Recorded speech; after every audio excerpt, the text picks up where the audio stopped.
Hello, Local Matters family. Welcome back to another video episode. We don't frequently drop video episodes on the podcast version. We drop one guaranteed every Wednesday afternoon. Video it just so happens when we have something that's really interesting, do we decide to place this here on YouTube. Local Matters is a podcast designed to help people become more engaged citizens and more confident voters. And of course, we do that via education. We're here to educate, to edify, and to enlighten you so that you know a little bit more about the world of local government and how your tax dollars are utilized. As always, today's show is brought to you as a service of Janice Allen Jackson and Associates, which is my management consulting firm. We proudly provide services to local government and nonprofit organizations. If you haven't already, please follow the Local Matters Podcast of Georgia on Facebook. There, every single episode is posted. As well, we have news articles and stories and various other things to help you understand the world of local government and sometimes a little bit on state government as well. Also, we invite you to subscribe here on YouTube so that you are notified when we drop a new video. Today's show is of particular interest to people who want to know more about the world of city administrators and city managers. We have another manager with us we're going to just kind of talk and share about what we've seen over the years in the profession. It is also of interest to people who are interested in becoming city managers at some point, and for the average everyday person who just wants to learn a little bit more. Thanks so much for joining us here and being a part of the Local Matters family. Local Matters family, today we have an interesting treat, and that is not just one city manager, but two city managers on one call. My guest is Joseph Turner. He is the administrator of South Hutchinson, Kansas. Did I get that right? Yes, all right. And I encountered Joe via LinkedIn. As the world works today, via social media, you find people that you have common interest with. And we found each other because he has a page devoted to what he has termed the International Brotherhood of City Managers. How are you doing today? I'm doing good, ma'am. I'm doing great. Us city managers, we need some representation out there. We need a lot of representation out there. And it is very interesting that you've tried to do that, because I think historically we have been so genteel / professional / stoic. Yes, we have not done a very good job of getting across how the working conditions for city managers really aren't great. So, and that's one of the reasons that yours truly is calling herself a recovering city manager. Is, I've done some interim stints, but I don't really plan to do it permanently unless some just wonderful opportunity crosses my way, because the profession has just changed so much. So we're going to have a wide ranging conversation today that I think will be interesting to folks who are in the profession, as well as for folks who are just routine people, everyday citizens who want to know more about the world of what happens in a local government. So thanks so much for agreeing to join me. Thank you for having me. It's an honor. Okay. All right. First off, like I do all my guests, I like to ask them to sort of trace the arc of their careers. Tell me how it is that you wound up where you are today. Where'd you start, where you've been, and how you got where you are? We don't really have enough time, but I will give you the highlights. So growing up and when I was in junior high school, I wanted to be a commodities trader or stock market trader. I wanted to trade stocks or something like that. I had run a hedge fund. And so I went to USC, University of Southern California, got a degree in finance. And then I graduated, went to Chicago, went to the Board of Options and started trading stock options. And this was back in 2001. Wasn't the best time in the world for that. We had 9/11 shortly after. The markets were going electronic, spreads were narrowing. We had the tech bubble pop. It was just a really bad time. So that didn't really work out. Ended up returning back to California, was a stay-at-home dad for a couple of years. Gave me a different perspective on motherhood and women who are raising children at home. And but my brain honestly was starting to get turned into mush. So I got involved in some activism, which led to me working for some elected officials. So I was involved in politics for a period of time. And then I was like, this is not really where I want to be. I got my master's in public administration when I was working for an elected official, and some thoughts on going into city management. And it took a little while, but I ended up moving out of state from California to Kansas to get back into the public sector. And that's how I ended up landing in city administration or city management. Okay. That's the short version. That's the short version. And there was one other job I think you held before you became administrator. What was that? I was a public works director for a brief stint in my first job in Kansas, and then I jumped over to being a city administrator. Okay. All right. Great. So that is your story. Everybody pretty much has a unique story about how they landed in a city administrator or a city manager chair. I think people would be really surprised at how varied the backgrounds are of city managers in this profession. I'm not sure how many of us actually wake up, out of the cradle and say we want to be city managers. So I think we all have an interesting story about how we got here. Yeah, I did. It wasn't out of the cradle, but I was living in Richmond, Virginia, and through a city manager search process because their person was retiring. And I just followed the news. I always been somebody that follows the news closely. And I was listening to what they were looking for in candidates. And I thought to myself, well, I could do that. And then I just sort of set myself out from that point on to get my educational credentials in place and get the right work experiences to be able to move up. So that is great. Each one of us gets there in a different way. But when we get there, we find pretty much the same stuff. Yeah. I will say there's some, I've only been working in small organizations. So everyone says the grass is not always green on the other side, but I got to tell you, there's some unique challenges working in the small communities. And I don't think small town administrators and managers get enough respect for some of those challenges and difficulties that they face, because there's some major challenges and difficulties when it comes to running an organization that's that lean, that flat, and you have to wear a lot of hats. Yeah, for sure. Now, tell us again about the International Brotherhood of City Managers. Why did you decide that should be a thing? Well, it's kind of funny. I like to I take what I do seriously, but I try not to take myself too seriously. So I'm center right, politically speaking. I've never been a union guy per se. And I just thought it was funny and amusing to think that, hey, as city managers, we probably should have a union, because we go through a lot of stuff and there's not really anybody out there advocating for us as a professional. Now we have the ICMA, which is the International City County Management Association, which in my view is more of an advocacy group for the profession, but not necessarily for the professional. And I think that the professionals in this business have really been left behind, so to speak, when it comes to the changing dynamics in this profession. I'm talking about compensation, benefits, contractual requirements, and so forth and so on. And so I really think things are out of sync in this current marketplace with the way we're compensated, the expectations that people have for us as professionals, and how that all shakes out. And so you mentioned a little earlier in this interview that you are a big news reader. You read the news, and I'm a news hound. I'm addicted to news. I probably waste too much of my life watching the news, reading the news. But I read a lot of stuff on city managers and the city management profession, and there's just some crazy, bizarre stories out there that catch your attention from my perspective. And so one day I said, I can't be the only one that finds these interesting. So I just decided to start posting them on LinkedIn, and that was back in late August, early September of 2022. And people just started responding to the crazy stories I put up there with my opinions. And so that's how you and I connected. That's how we connected. Yeah. And it's amazing. LinkedIn is a wonderful platform anyway, because it allows people to meet folks that they otherwise would not.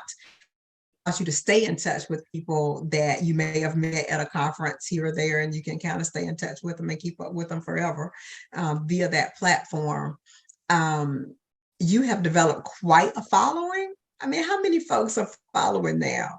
I'm up to, I think, 3,300. And to put that in the context, so my content, as you know, is very niche focused on just city management stuff. That's basically all I exclusively talk about. I'm not trying to be an influencer for, have 50, million followers or anything like that. That's not my my purpose. In fact, I delete followers and block followers who are not really involved in the profession and things like that, because I want to have my audience tailored to specifically the stuff I'm talking about. And I think what's interesting about LinkedIn is I didn't understand LinkedIn for a long time. I had an account for many years and I just rarely ever posted, and I didn't get it. It just, Janice, it seemed to me like, okay, here we go again. Today we're just going to congratulate somebody on a new job, or say, hey, you're a rock star, congratulations on the successful post that you're posting, or outcome. And I didn't really get it, honestly. I didn't really think much of it. I'm not a rah guy. But what I found was the most interesting thing or aspect about LinkedIn, Janice, from my perspective and the feedback I received, is that when I started posting all these stories about these crazy stories about city managers and what they're experiencing and what they're going through, I think I hit a nerve, because so many people when you're in this profession, if you're not in this profession, you don't really understand it. But when you are a city manager and you're involved in city management, it's a lonely profession, because really in our organization, we are the only person we can talk to. I'm not going to go complain to a subordinate about what's going on, or vent to them about a dynamic with a council member or what have you. I mean, who do we go to talk to about some of our frustrations or challenges that we're facing? And so one of the reoccurring theme or feedback I would get from people who would contact me on LinkedIn was like, hey, it's nice to know I'm not alone. Thank you for putting this stuff out there. It's nice to see other people going through this stuff, that kind of connection. And I think that's been very powerful.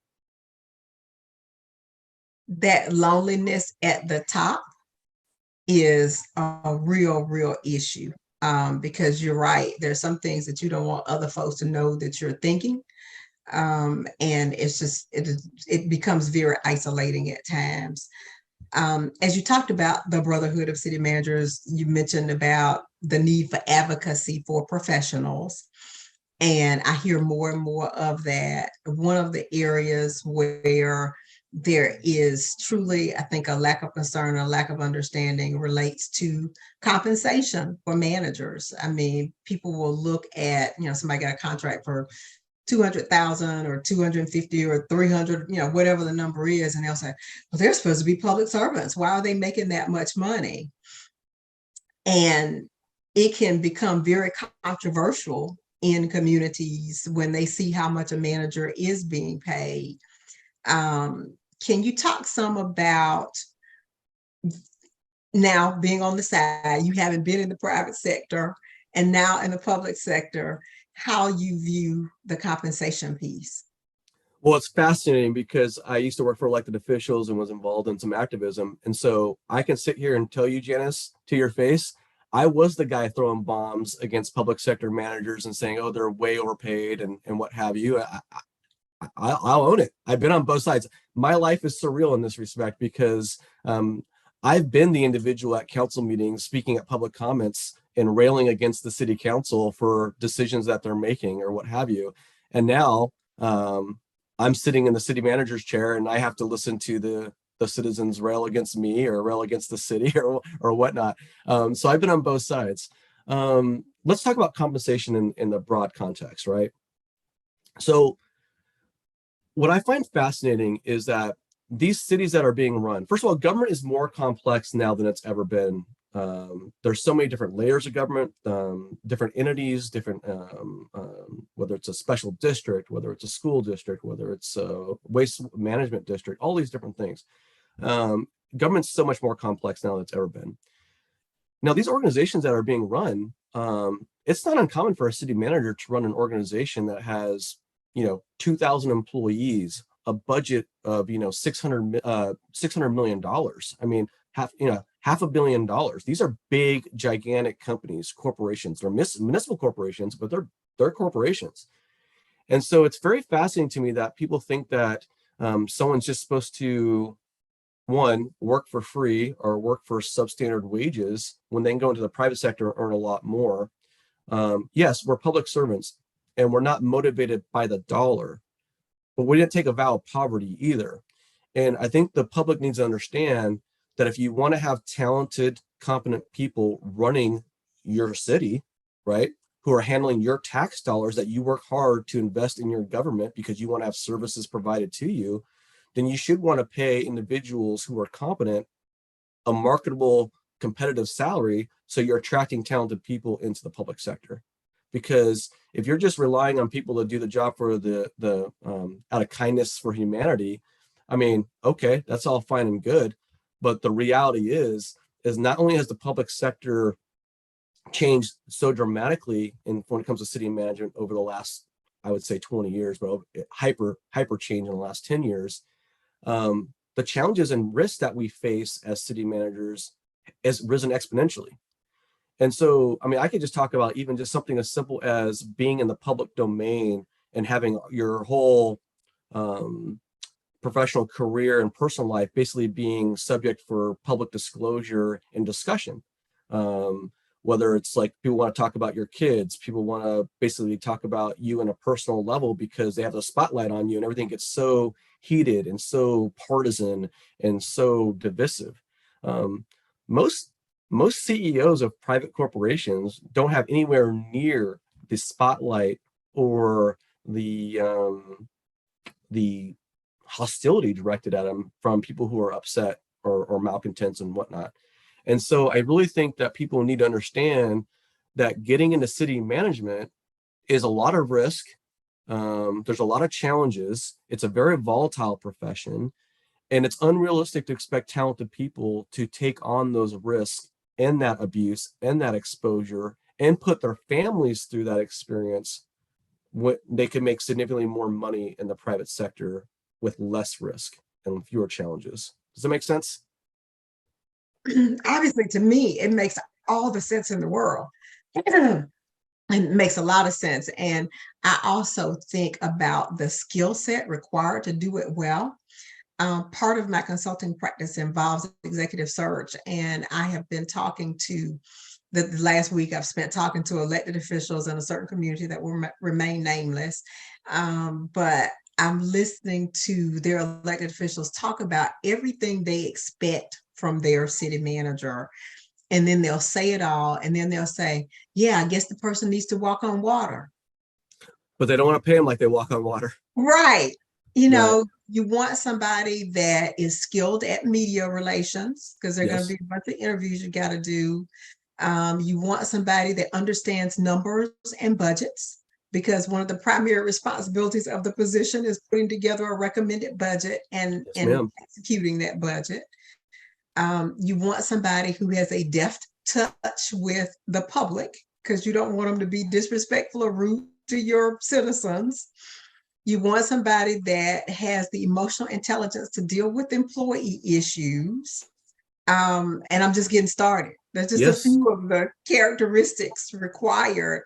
You know, many times they have to be quote unquote tough disciplinarians because there are issues happening in your city hall that require consistency and all that sort of stuff. So it's just an endless list of things that you need to be able to do well in order to effectively be a city manager.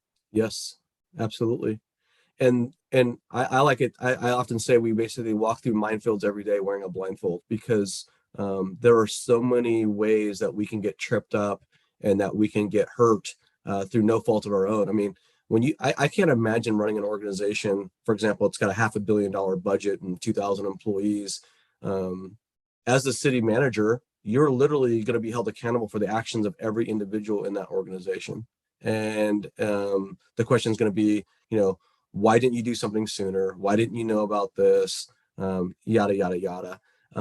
It's very fascinating to me what people expect from a city manager and what they're willing to pay in compensation. When you're a city manager running an organization with a $500 million budget and 2,000 employees, we are literally held responsible for every action of those employees, because everyone's going to wonder, why didn't you know about this, or why weren't you on top of this, or why didn't you act sooner? And we can't be everywhere. There's no such thing as a day off for a city manager. Even when you're on vacation, you're going to be getting calls, you're going to be getting emails. It's a challenging occupation. But the reason why people do it, at least the reason why I do it, and I think I speak for a lot of folks, is that we enjoy bringing positive value to the citizens who fund the government. My joy and satisfaction of being a city manager is bringing a private sector mentality where my viewpoint is, it is my job to return value to my shareholders, and my shareholders are the tax-paying citizens who get up every day to go to work, to pay taxes, and they deserve to have a city manager who is competent and passionate about delivering results. And that's, to me, what motivates me to get up every day and be a city manager. And so, yeah, there's all these challenges and frustrations. There's days I hate this job. I'm not going to lie. There's days that I find this job very frustrating and wonder why the hell I'm doing it, because I know I could make more money someplace else. But I really do enjoy the idea of making government more efficient and providing these valuable services to residents. And the funny part is, Janice, and every city manager will tell you this, most city residents and taxpayers have no clue what we're doing behind the scenes, what value we're adding, the things that we're making happen on their behalf. And it really is a thankless job, because, you know, it ain't often that people come up to you and say, hey, great job, city manager. We're really happy that you saved us money on this project, or that you completed this project. Generally speaking, it's going to be complaints and upset residents because they're upset about something and they want to blame you or hold you responsible. Yeah. I will say a little bit different in my experience, and perhaps is maybe the unique nature of the communities in which I have worked. I have gotten a fair amount of thank yous or atta girls, you know, when I'm in the grocery I'm happy store. for you. Yeah, I have, you know, people walk up and say, hey, we see, you know, y'all got a problem with issue X, and I like the recommendations that you're putting forward to do that. Or even if it's not that specific, I have had folks come up and say, hey, I just really appreciate the way that you look out for us as citizens. So I will say it's not all lost on them sometimes, but they do have to watch very, very carefully. Then, but also I've seen on the other side of the coin, those that aren't going to be satisfied regardless of what you do. I mean, Yes. we're all just a group of bumbling bureaucrats. Yep. And, you know, we're all idiots, and nothing we ever do is going to meet their approval or satisfaction. Very true. Yeah. In terms of the day-to-day responsibilities, we did talk about, you know, some of the obvious things: putting together a budget, supervising employees. One of the other things that I actually enjoyed the most was making policy recommendations to the council or the commission when there's a difficult issue to deal with, is saying, hey, you know, there's a better way to do this, and let staff get with you to get together and come up with a series of recommendations to address, you know, whatever that particular problem issue is. And that's the type of policy wonkish sort of stuff that I really enjoy about the job, is just kind of figuring out better ways to provide services, as you indicate. I mean, folks are working to pay us to deliver services. And so, you know, we're forcibly collecting taxes and fees from people. What is your favorite aspect of the job, as I say that? My favorite aspect of the job is twofold. One is I'm a finance guy, and I do enjoy numbers and budgets and playing around with the numbers and trying to pinch the pennies and save the dollars and make sure things are operating very smoothly in that regard. I do take great pride in having a long-term perspective and doing things the right way, not taking shortcuts financially. secondarily to that, I really enjoy being able to implement innovative and creative ideas that maybe have not been pursued before in local government. I consider myself to be a pretty innovative and creative person. Um, I'm a pretty hardcore person, Janice. So it's like if I got to get from point A to point B, I'm gonna get the point B. It might not be in a straight line, and I might have to go to point C, D, E, F, and G to get there before I get to B, but I'm gonna get the point B. And so I'm kind of like a rabid dog in that regard, and um, I enjoy seeing challenges to the finish line too, if that makes sense. So Yeah, that makes a lot of sense, is getting stuff to the finish line. And that's one of the things you see in many organizations. They can't get anything done. They yeah, can't finish anything. And, what's the reason? Getting in and figuring out what's the reason for that, and how to get you from, 50% complete to 100% complete is yeah. an excellent challenge. And I would say, if I'm being honest in my own self-assessment, is I'm definitely more of a bigger picture thinker than the details as far as a lot of the minutia of the day-to-day work. And I think that's also for me personality wise, and it makes it kind of frustrating working in a small town, small government organization. Because when you're a city manager in that environment, you are forced to deal with a lot of minutia that most city managers in larger organizations are not required to deal with. And that is something I've had, I've only been in city management now for about 4 years. And so that's a self-realization that I've had. Like, I'm kind of ready to move on to a larger organization and put I think my talents and my skills where I can add real value at the higher level, macro level projects into play. So I think that's something that a lot of city managers maybe need to take stock of too, is that being self-aware of what their strengths are and what their weaknesses are, and how they can put themselves in a better position to succeed. You hit on something when you start thinking long term. I too am somebody that typically plays the long game with everything, but that's the complete opposite of how most elected officials work. No, and I hope I didn't step on you there, Janice, but I will say that that's the interesting thing about this profession right now too, is that what we're seeing, in my opinion, and I don't have any hardcore data to back this up, just this is more anecdotal in my observations, is you're seeing the lifespan of the city manager get compressed because it's becoming a much more volatile profession, right? So city managers are coming in, they're getting hired, they're getting fired, they're leaving within 2, 3, 4, 5 years, right?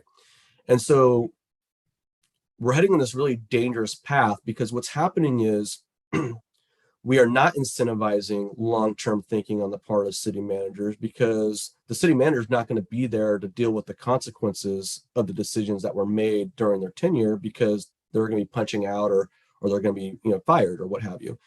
And so it's kind of like you're seeing this Wall Streetification, if you will, of the public sector. At least I think that's the inadvertent consequence of this, where as Wall Street's focused on the next quarter's results and yada, yada, yada, we're seeing this rinse repeat situation where you hire a city manager, they make, I'm gonna be very simplistic here, right? I'm not saying this is a crude sort of generalization, so please bear with me, audience. But city manager comes in a new town, he or she's the new shining knight on the horse, and they're going to save the day. And the last city manager was an idiot, didn't know what they were doing.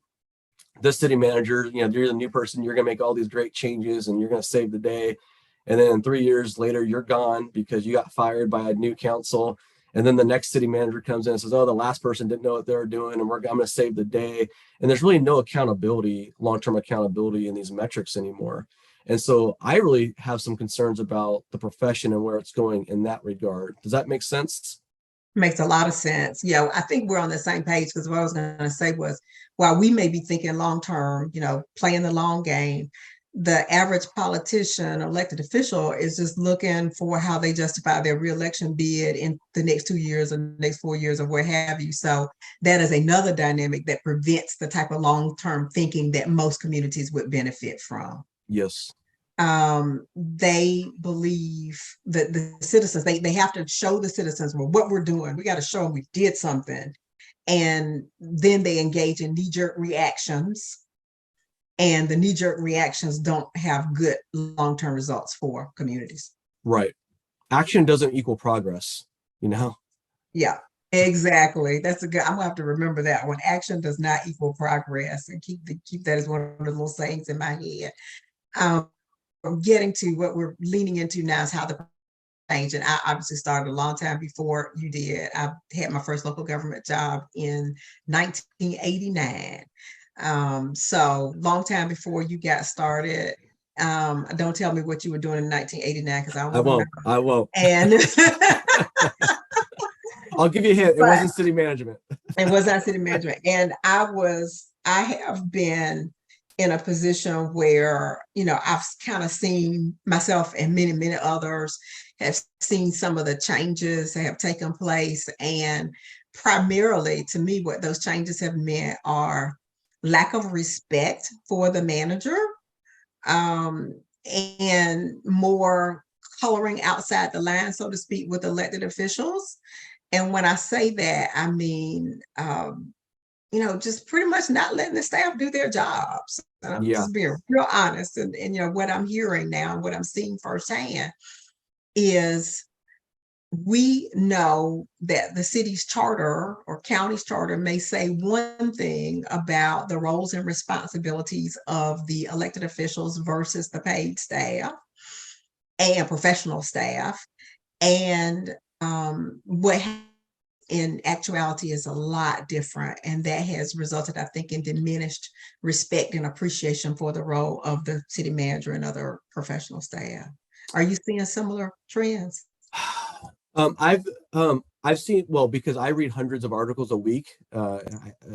Probably a sorry confession about the profession, confession about the profession, but or about myself.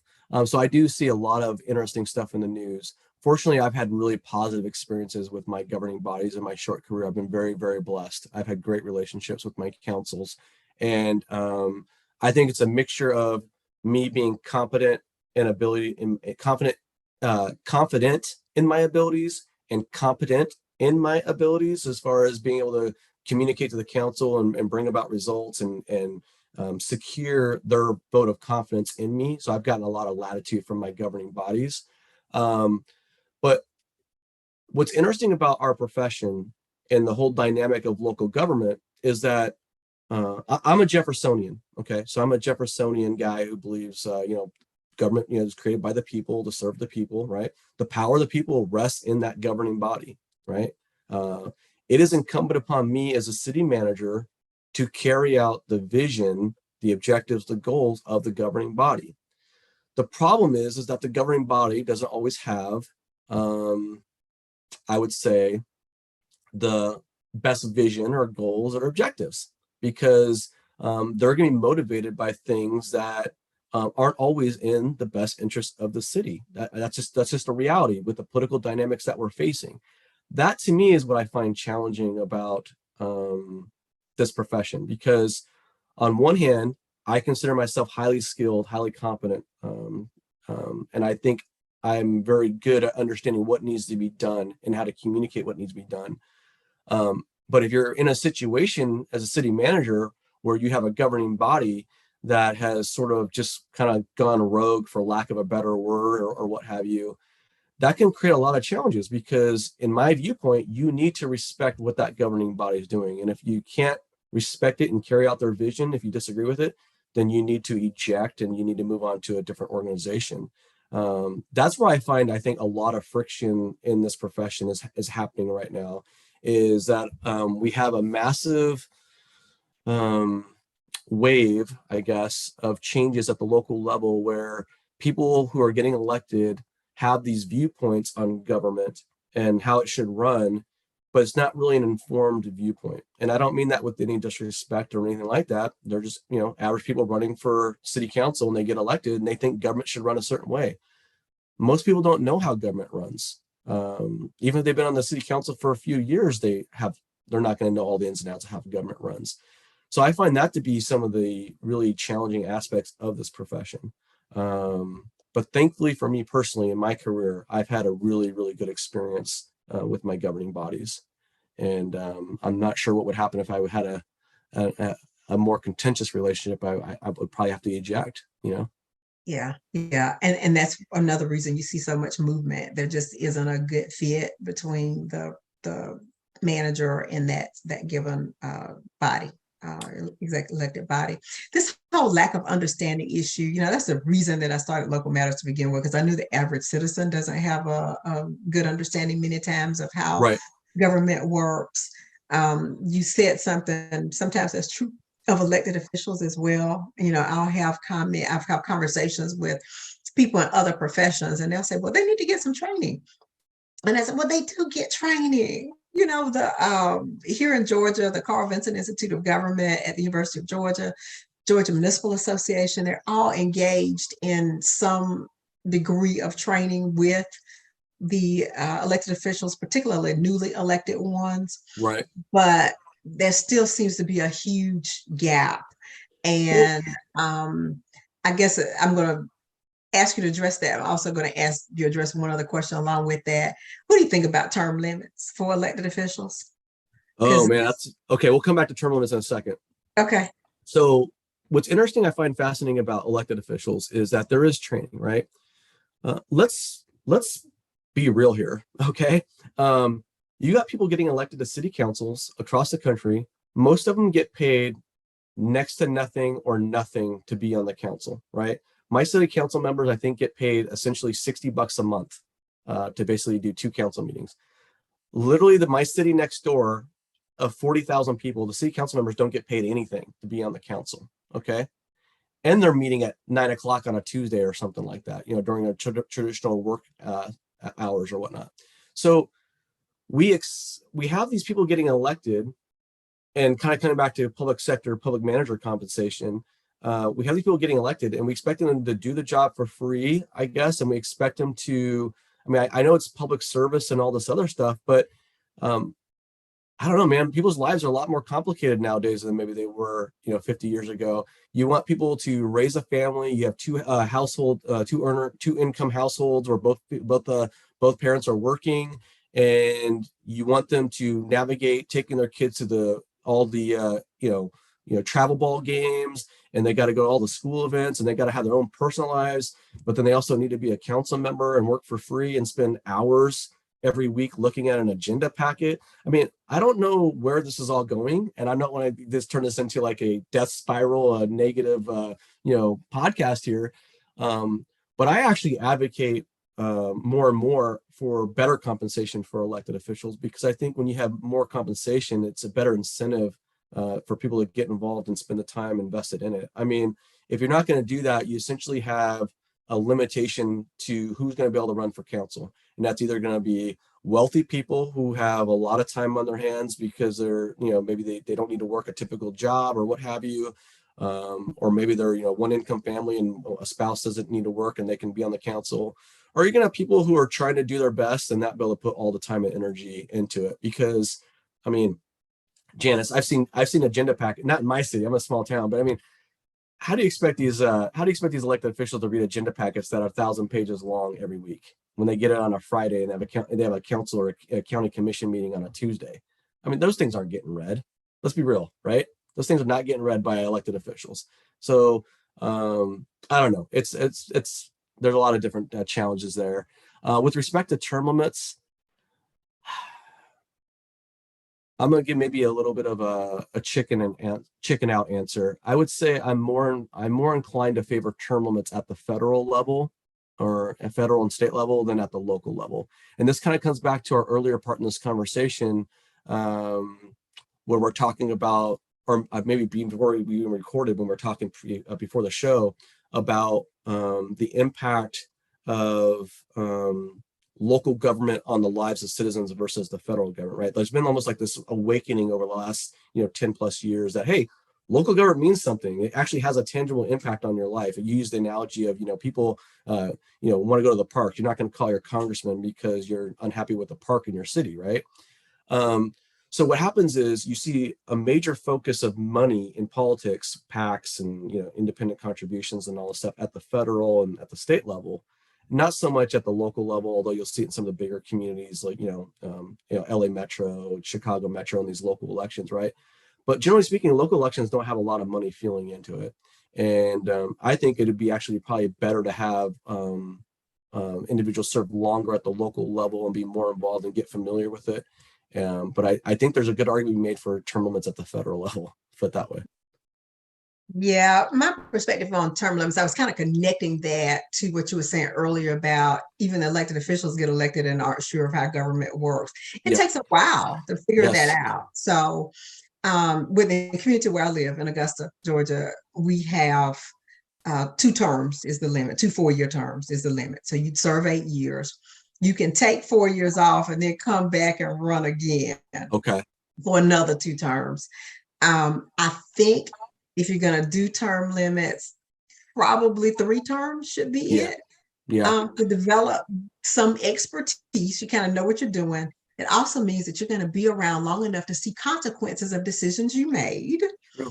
And it also means that it's more difficult to kick cans down the road Yeah. when you can be there for 3 consecutive terms. I mean, you just go ahead and deal with the stuff. So I have seen people, on the other hand, serve on bodies for 30 and 40 years. And you're like, whoa, that might be a little bit too long. Yeah. Yeah. Because you kind of get stagnated. I still come back to the classic argument though, is we do have term limits. There are elections every 2 or 4 years, right? So the voters do have that ability. And they have the ability, but sometimes they never exercise it. No. And it's tough when you have, and when you have like 15. Yeah. And then folks get harder and harder to beat with the name recognition that they have. Yeah. And then you gotta remember too, we have like 15% turnout, right? So you have a fraction of the people voting. It's anyway. That's it. We've had some extremely low turnouts in elections here in the Augusta area. I wanted to also talk some about, just sort of where we go from here. I know you're in a position now where you may be moving along. I mean, do you see yourself being in the profession for 30 or 40 years or just hanging it up after a little while? Well, Janice, I'm gonna tell you, I'm 46. I'm gonna be 46 here in a week. Okay, so I do not see myself being in this profession for 30 more years. I hope not. I don't know if I'm gonna be alive in 30 years, but I will say this. I think about my profession and this career track on a daily basis. And I'm on the fence. I'm not gonna lie. I don't know what the future holds for me.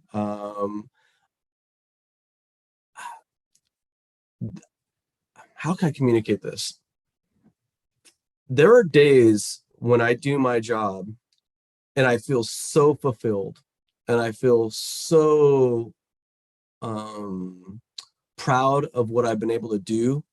And I just feel so good about the contributions I've made to improving the quality of life, the quality of the lives of the people who I work for. It's a tremendous high.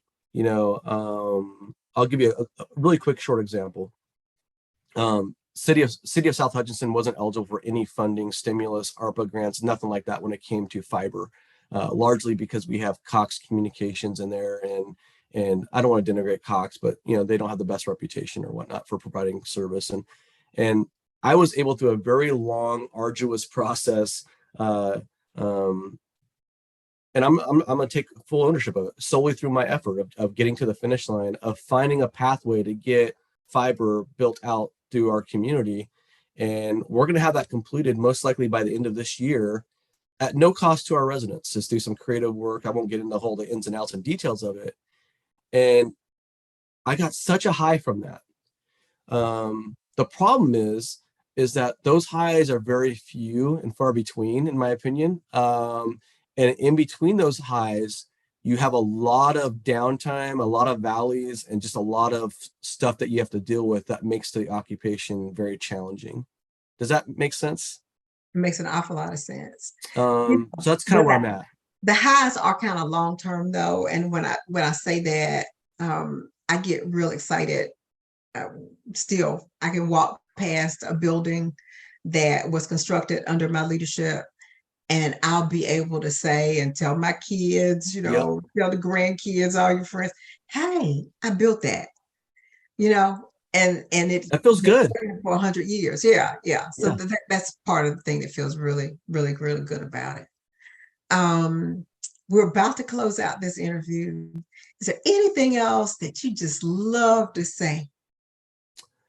That I love to say that. Well, I'll tell you something that I will say, just my personal sort of ethos is that a lot of people want the destination, but not a lot of people want the journey. And I think that is one of the challenges that we're facing in our country right now. This whole desire for immediate gratification. We don't want to delay that, gratification. We don't want to take the steps necessary to make the long-term thinking, the long-term decisions. And I think that's one of the challenges really we face as a society, is that everyone, someone told me recently, there's a lot of kids coming up now who want to start where their grandparents finished. You know what I mean? And that's just not the way life works. That's not the way the world works. And I think there has to be a recognition of the fact that the instant gratification and instant results is not reality. So that's just a big picture thinking there. Thank you so much for being a guest on Local Matters. When you become a guest or you listen to the show, you become a member of the family. So you're now Thank you. officially a part of the Local Matters family. This is Joseph Turner. He's administrator in South Hutchinson, Kansas. It's been a pleasure, ma'am. Thank you.